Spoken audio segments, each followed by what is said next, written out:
The first time I ever flew in a little airplane, I was nervous. I mean, when you fly on one of those big passenger jets, there's some comfort in knowing that there's more than one pilot and a couple of hundred other people who think it's safe. A little plane just seems so much more vulnerable to the elements.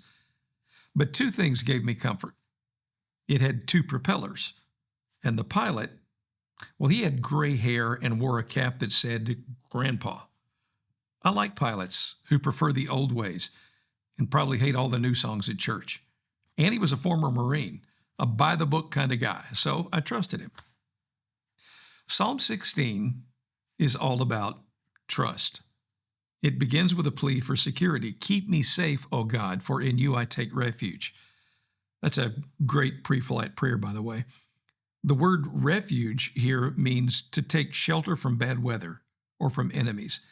It speaks of a protected place. Words that evoke a sense of safety and security are scattered all through the passage.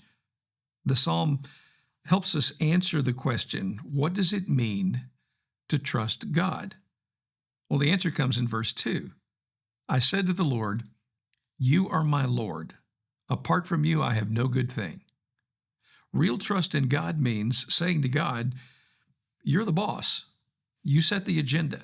You name the priorities. You have the controls.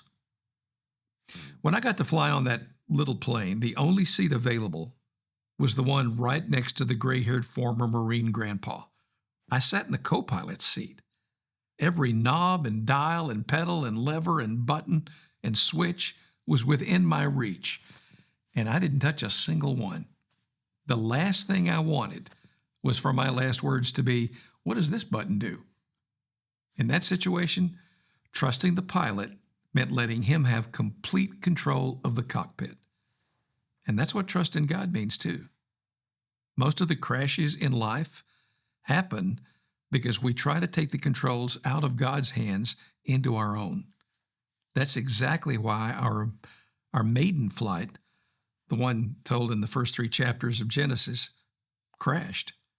Adam and Eve didn't trust God, and we've been recovering from the wreckage ever since. It's not a sermon, it's just a thought.